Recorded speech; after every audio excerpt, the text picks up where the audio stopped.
আসসালামু আলাইকুম।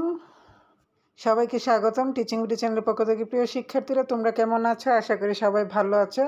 আমার এসএসসির প্রিয় বন্ধুরা, তোমরা যেহেতু 10 তারিখ থেকে এসএসসি পরীক্ষা শুরু, আশা করি তোমরা সবাই বাংলা প্রথম পত্র পড়া শুরু করে দিয়েছো। আর তোমাদের এই পড়ার একটু সহজ করার জন্য বাংলা প্রথম পত্র সাজেশন 2025 নিয়ে হাজির হয়েছি সকল বোর্ডের জন্য। যারা ভালো রেজাল্ট করবে তারা তো অবশ্যই পুরো বইটা পড়বে, আর আমি যে সাজেশনটা দিয়েছি শর্ট সাজেশন সেটা ভালোভাবে পড়বে। আর যারা মোটামুটি রেজাল্ট করবে তারা এটার মধ্যে পড়লেই আশা করি কমন পড়বে। তো গদ্য থেকে 4টি সৃজনশীল আসবে, ন্যূনতম 2টি উত্তর করতে হবে। প্রথম 5টি থেকেই কমন আসবে ইনশাল্লাহ। তুলনামূলক যারা একটু বেশি পড়াশোনা করো তারা সবগুলি পড়ে যাবে। ওকে, গদ্য থেকে তোমরা শুভা বই পড়া সবগুলি 5টার স্টার দিয়েছি আমি, এগুলি যেন তোমরা ভালোভাবে পড়ো। শিক্ষা ও মনুষ্যত্ব, নিম গাছ, মাটির ভেপু, মমতা দি, প্রবাস বন্ধু, সাহিত্যের রূপরীতি মান, এটা হচ্ছে তোমরা আমি 2টা স্টার দিয়েছি, কারণ হচ্ছে উপরের 5টা ভেরি ভেরি ইম্পর্টেন্ট আর নিচে এটা একটু কম, এই জন্য আমি 2টা স্টার দিয়েছি।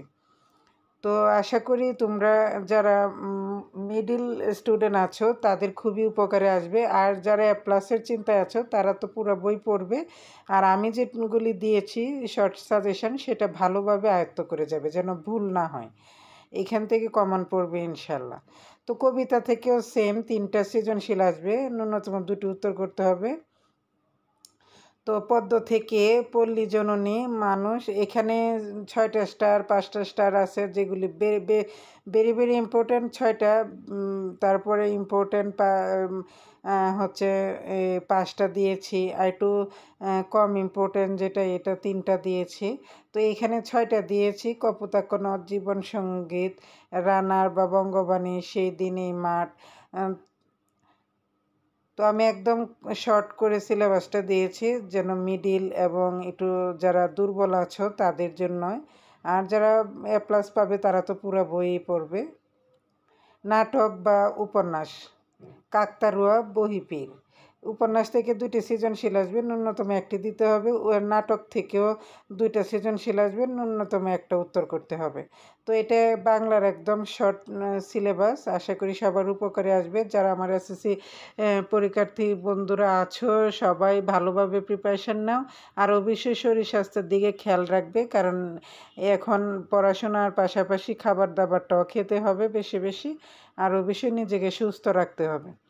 তো যারা আমার চ্যানেল নতুন আছেন প্লিজ সাবস্ক্রাইব করে বেলটা অন করে দিবেন, আর যারা পুরাতন আছেন প্লিজ বেশি বেশি শেয়ার করবেন।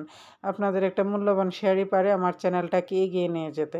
আর কার কোনটা প্রয়োজন অবশ্যই আমাকে কমেন্টে জানাবেন, আমি ভিডিও দেওয়ার চেষ্টা করব। ভালো থাকবেন সবাই, আল্লাহ হাফেজ।